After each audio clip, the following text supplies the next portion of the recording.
Hola, buenas noches, bienvenidos a todos. Vamos a seguir profundizando en el credo de nuestra fe. Hoy estamos mejor de la voz. A veces la voz cambia por los cambios de tiempo, por los nervios, por el cansancio. Todos problemas que se van a acabar con la resurrección, que es el tema de hoy. Entonces vamos a seguir asomándonos a este acontecimiento que es la resurrección de Jesucristo. La vez pasada decíamos que la resurrección es el núcleo del cristianismo, es el corazón del cristianismo. Y esto es en varios sentidos. Por un lado, porque es el fundamento de nuestra fe. Lo que decíamos la vez pasada, no se puede ser cristiano sin creer en la resurrección de Jesucristo. Eso por un lado. Y junto a eso, también decimos que la resurrección es el núcleo, el corazón del cristianismo, porque es el acontecimiento por el cual los discípulos se van a lanzar a la aventura de la predicación del Evangelio. Y se van a lanzar no desde una perspectiva teórica, sino desde una perspectiva vital. Van a poner su vida en juego. Aquellos que eran discípulos del Señor en su vida terrena y que ante la cruz, la mayoría de ellos habían dado marcha atrás, excepto Juan, María y un grupo de mujeres, habían sido discípulos, habían escuchado al Señor, habían aprendido del Señor, habían compartido con el Señor. Pero ahora propiamente podemos decir que estos discípulos, de alguna manera, ahora empiezan a ser cristianos, porque es con la resurrección que allí comienza la historia del cristianismo como credo. La resurrección los va a configurar como discípulos. Y es a la luz de ella que van a reinterpretar todo lo que habían compartido con el Señor. Van a hacer una especie de revisión de vida de lo que habían vivido con Él. Van a hacer una lectura profunda de lo vivido. En ese sentido, nosotros podemos decir que la resurrección es como la clave por la cual se va a reinterpretar la vida terrena de Jesús. Y acuérdense de ese juego de palabras que clave, justamente en latín es llave, es la que les abre el entendimiento a la vida de Jesús. Recuerden el pasaje de los discípulos, camino de Emaús. Ahí es que Jesús les abre el entendimiento, el cual hasta ese momento estaba cerrado, ¿no? Allí ellos se van a lanzar a la predicación por un lado de que Jesús es el Señor. O sea, Señor significa Jesús es Dios. Y por otro lado van también a predicar el mensaje de Jesús, que ahora, en este momento, ese mensaje aparece garantizado por el acontecimiento de la resurrección. O sea, como que en este sentido la resurrección es el punto primero a partir del cual se va a originar el cristianismo como credo. Hasta ese momento los evangelios no habían sido escritos hasta el momento de la resurrección. Ahora comienza la prédica oral.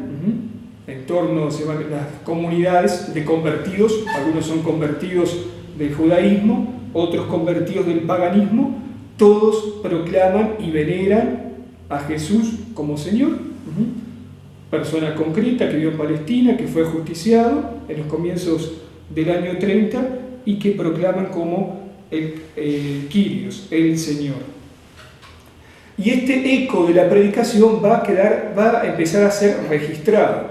Y uno de los documentos más antiguos que tenemos de esta primera manifestación del credo lo encontramos en la carta a los Corintios que le escribe Pablo. Allí en el capítulo 15, en la primera carta a Corintios, capítulo 15, encontramos que Pablo dice: en primer lugar, les transmití lo que a mi vez recibí, que Cristo murió por nuestros pecados, según las Escrituras, que fue sepultado y que resucitó al tercer día, según las Escrituras. Esto que es alrededor del año 50 y que escribe Pablo, ya era el eco de la tradición que se que se estaba cimentando de las primeras comunidades cristianas. Y es en torno a este núcleo, que es propiamente el querigma, que se le van a ir uniendo también los dichos, las palabras, y los hechos, los signos de Jesús. O sea, primero tenemos el núcleo propiamente querigmático, y en torno a él van a comenzarse y a registrarse la vida terrena de Jesús. Por eso hay algunos biblistas que dicen que algunos de los evangelios son como la narración de la pasión, muerte y resurrección con una larga introducción que sería toda la vida de Jesús. ¿Por qué? Justamente porque el punto que desencadena este querer recuperar y contar sobre la vida de Jesús parte del acontecimiento de la resurrección.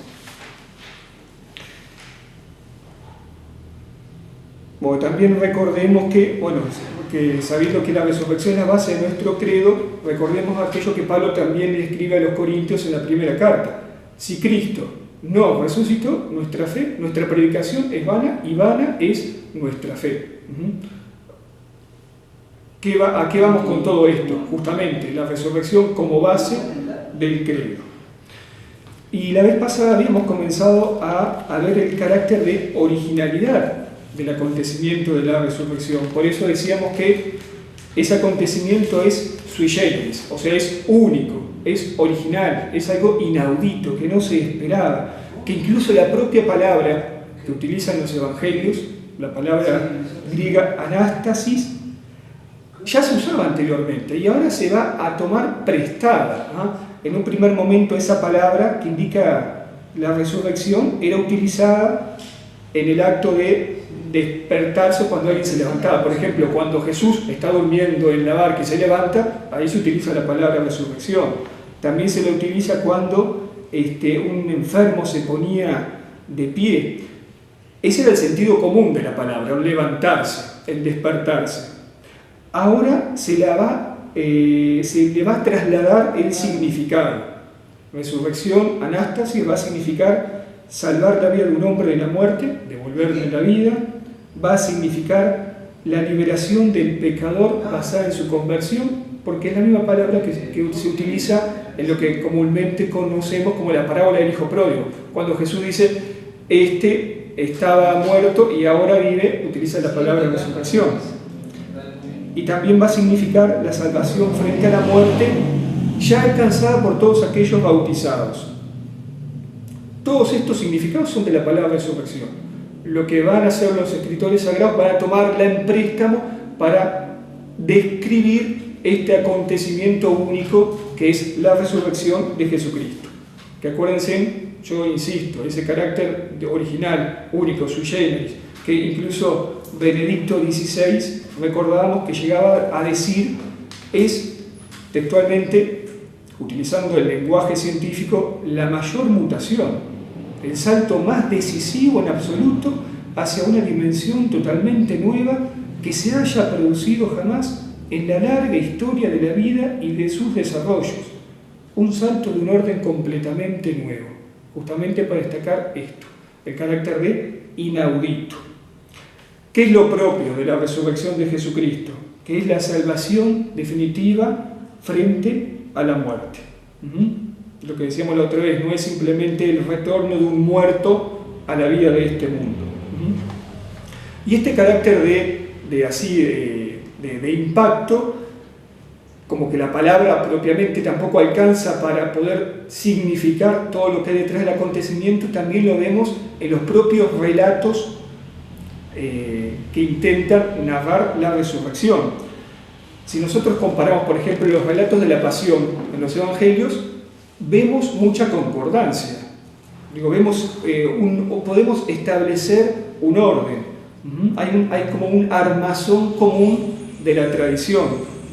La entrada de Jesús en Jerusalén, la última cena, Getsemaní, la detención, el juicio, todo lo demás. Cuando nosotros tratamos de comparar los relatos de la resurrección y los tratamos de coordinar, vamos a encontrar que son tantos los detalles y son tantas la diversidad de escenarios y las apariciones que no podemos hacer un relato único. ¿Y por qué? Porque el acontecimiento mismo de la resurrección desborda aborda la experiencia. Y justamente por esta incapacidad que tiene la palabra resurrección para transmitir todo lo que es la conmoción de ese acontecimiento, van a utilizarse otras palabras. Pedro va a utilizar en una de sus cartas vivificado. En los Filipenses va a aparecer la palabra exaltado, y después otras: subido, levantado entre los muertos, entrado en la gloria, glorificado, subido al Padre. Como que hay toda una serie de términos que tratan de complementar lo acontecido en la resurrección. Y van a haber dos palabras que van a estar muy juntas: resucitado y exaltado, que presentan una unidad. Incluso en el Evangelio de Juan, cuando Jesús habla de su glorificación, se abarca la totalidad del acontecimiento. Incluye la muerte en la cruz, la resurrección y la exaltación. Por ejemplo, si vamos al Evangelio de Juan, en el capítulo 12, Jesús dice: ha llegado la hora de que el Hijo del Hombre sea glorificado. Y luego viene aquella parábola: en verdad les digo que si el grano de trigo no cae en tierra y muere, la cruz allí queda solo, pero si muere da mucho fruto. Todo esto, ¿para qué? Justamente, para rescatar la unidad del acontecimiento: cruz y resurrección.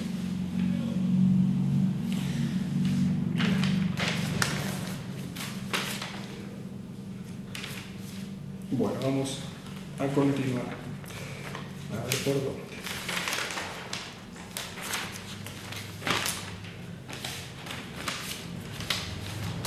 Acá se nos traigan las obras. Bien, bueno, la vez pasada entonces abarcamos los numerales 639 al 658.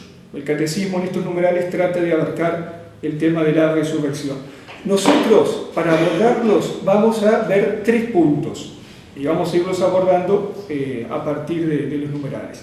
Primer punto, que lo habíamos comenzado a ver la vez pasada: ¿qué significa que Jesús resucitó? Ese va a ser el primer punto. Segundo punto: ¿cómo fue la resurrección? Y tercer punto: ¿qué implica? ¿En qué nos cambia? ¿En qué nos compromete la resurrección? Entonces vamos a empezar con el primer punto: ¿qué significa que Jesús resucitó? Nosotros ya habíamos leído los numerales 645 y 646. Los habíamos leído. Simplemente ahora vamos a retomar. Bueno, básicamente, ¿qué significa que resucitó? Y recordemos aquellas palabras que Pablo le decía a la comunidad de Efeso: este que bajó es el mismo que murió. ¿Y qué queríamos decir con eso? Que Jesús murió, Jesús experimentó la muerte y le fue devuelta la vida, pero en una humanidad nueva, una humanidad resucitada. Y ante esto tratábamos de ponernos en guardia ante 2 errores que, como que uno por sentido común trata de entender esto y cae en esos errores. Por un lado, resurrección no significa la reanimación de un cadáver, porque sabemos que con la resurrección Jesús participa de un nuevo modo de ser. Y por otro lado, no parcializar la resurrección. Jesús vive realmente. O sea que no es que Jesús resucitó en los corazones, no es que Jesús causó tanto impacto a su persona o fue tan importante su causa que ahora, 2000 años después, Él sigue presente porque nos conmocionó tanto que de alguna manera tiene que quedar en el recuerdo. No, Jesús objetivamente resucitó, hubo un acontecimiento del cual a partir de después sí empezó la reflexión, pero antes que nada hubo un acontecimiento en la historia. Alguien por ahí decía: Jesús no vive porque su causa sigue adelante, sino que su causa sigue adelante porque Jesús vive. Y de hecho han pasado 2 milenios de historia de la Iglesia con todo lo que ha pasado en la Iglesia sigue en pie justamente por el poder de su resurrección. Jesús objetivamente resucitó. Y implica un nuevo modo de ser. supera las barreras del espacio, supera las barreras del tiempo, supera la muerte. Pablo le va a decir a los romanos, sabemos que Cristo, después de resucitar, no muere más, de que la muerte ya no tiene más poder sobre él. Y a la vez es importante ligar este nuevo modo de ser de Jesús, implica un nuevo modo de presencia de Jesús. Y también esto liguémoslo con la Eucaristía. Nosotros cuando comulgamos, lo que estamos comulgando es el cuerpo de Jesucristo resucitado. Bien, otro aspecto importante para resaltar este carácter de la corporeidad, que la resurrección implica la corporeidad, es recordar que justamente el evangelista que hace más hincapié en la divinidad de Jesús es aquel que también le da más importancia al realismo de la corporeidad de Jesús, que es Juan.